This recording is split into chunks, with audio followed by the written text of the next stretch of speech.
video, we're going to start adding firewall policies to our ASA firewall. So how do we do that? So here under firewall, we're going to go to access rules, which is here. Now here basically reflects all firewall policies that we configure. Now the rule types are based on either IPv4 or even IPv6. Let's click on IPv4 only, since that's what we really have set up in our environment. So right above that, you will see the given interfaces for pretty much the implicit policies for permitting or denying. So these are pretty much default policies that are configured in our environment here. Now we can be more specific to say, let's show any firewall policies that is for the WAN interface. That's what we really care about. So we can select, we can say interface here, and we can select the WAN interface and then filter. So this will only show particular policies applied to the WAN interface. So keep things nice and clean and simple when we start adding firewall policies. Now, next we're going to go to add. We're going to specify the WAN interface that this policy or this access rule will be applied to. We'll say permit. For the source, we're going to say any source that represents our internet, for example. And for the destination, we will select, let's say, web server number 1. And say OK. Now remember, web server 1 is listing on port 80, so we want to allow port 80. So we need to specify that service, which is right here. So we can click here, and we can locate HTTP, which is right here. Now there's different options here, by the way. Okay, so we can say something like TCP/ and then search for the protocol we want, like HTTP. So we can do it this way, or we can type in the port number, like 80. So it's your choice. So let's go ahead and just put in HTTP. So basically here we can enable logging for this particular access rule, and these reflect the different logging levels. We'll just leave it at default for now. For more options, we have the option of either enabling this rule, changing the traffic direction, even specifying the source port number if you really want to. Many different options here. But let's close this back, and we're done. Let's say OK. And now that firewall is created. Let's save. So now let's kind of quickly test this out. So first, let's go to packet trace, as we talked about before. And we can say that, let's assume that the packet goes into the WAN interface. And we specify the actual packet type, which is TCP, because port 80 uses TCP as the protocol type. So that's selected by default here. And let's say that the source IP, which we know is any IP on the internet. So let's just make something up that's public related though. It doesn't matter. Let's say 6778. Let's put in some kind of a high-end port number for the source port. That's fine. For the destination IP, let's put in the public IP of our WAN interface. This is what they will be accessing or using to access this particular web server, which is 252, and the port number, which is port 80, which should redirect to web server number 1. Now let's start the packet trace, see what happens. If there's any errors, it will reflect that. So under action, we want to make sure it shows pretty much a check, which means that the operation is working. And fantastic though. We can see here that the packet is allowed through the firewall. So basically our NAT and our firewall configuration is all configured correctly. So we go ahead and close this out. And what we want to do here is kind of test this. So we do a telnet to the public IP address 252 and port 80. And that port is connected. So basically we know that connecting to port 80 on this IP address will redirect to our web server. So another confirmation that our configuration is working. Let's go ahead and close this out now and close this back. And you can see here that the hit count basically said 1 hit, which was when we connected initially though using our telnet command. So basically this can tell you the number of connections that met this particular access rule that we added on the firewall policy. So this is actually very good. So we can know that, well, it is working because we do have a couple of hits that is using this particular policy that is set up. Very good. Now we can be more detailed. We can bring in our web browser now, just to confirm. And we'll put in the public IP, the .252, of course for HTTP, port 80.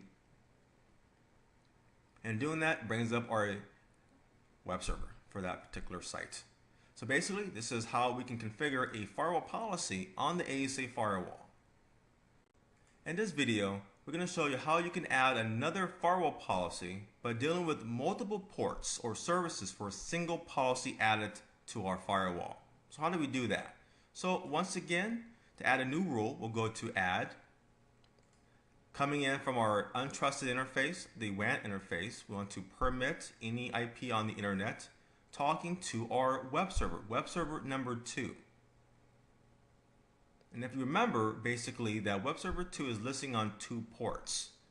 That is listing on port 8080 and port 3389, the RDP application. So remember, we configured that as a NAT port redirect on the ASA from a previous video. So we need to basically allow this within this firewall policy, but both of those ports. So we can do this in many ways. The most simplest way, of course, is going here and say TCP/8080, comma, TCP/3389. So doing this will allow those 2 ports for the single firewall policy to be allowed directly to web server 2 in our environment. And of course, any other stuff here we can do, like under more options, like making sure the role is enabled, the direction, so forth. So let's say okay. So again, this is one way of doing it. Now there's another way, which deals with over here under services. We can basically add a service object for both of these ports, ports 8080 and 3389. Then those objects can be added to a group, and then that group can then be associated within that firewall policy. So under service object, let's get started. Let's say the name will be TCP-8080 for the first one. And for destination port, we'll say 8080. Let's add another service object for our RDP port. So call this TCP-RDP and the RDP port. And say OK. Now we're going to add a service group. And we're going to basically call this DMZ-services. And those 2 ports, or those 2 objects that we created, will be added to this group. Great. So 8080 and RDP. Once that is done, basically, this is what it looks like. So under service groups, it says DMZ. You can extend that, and that's what the services that are listed for this group. Now we can go back to our firewall policy. Let's go to Edit. And under service this time, we can erase all of this and type in DMZ services. So that kind of clean things up now.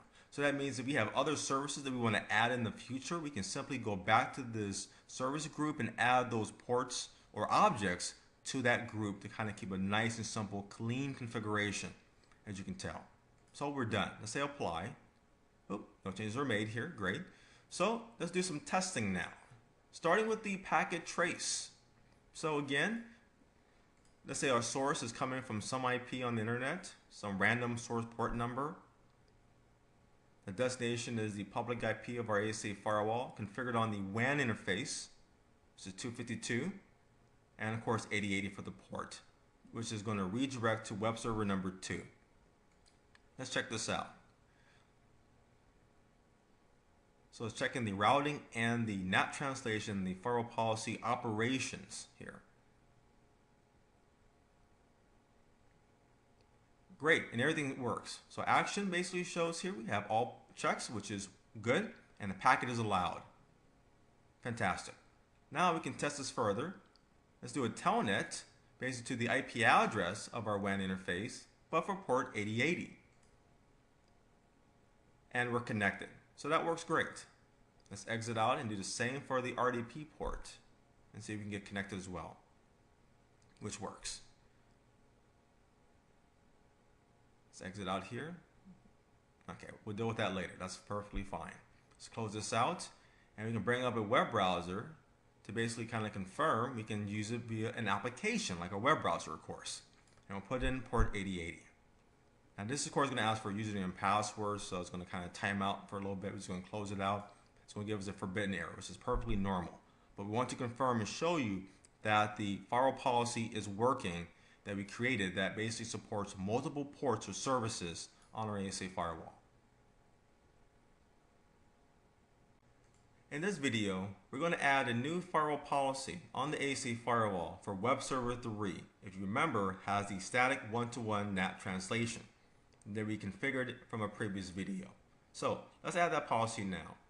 So if you remember in our last video, we created a service group and added objects to that. One object for port 8080 and another one for our RDP port. So what we want to do is add another service or port to this particular service group. So we're going to double click here. Next we're going to locate HTTP and add that to the group. So we have all of our services listed. Great. Now let's add a new firewall policy.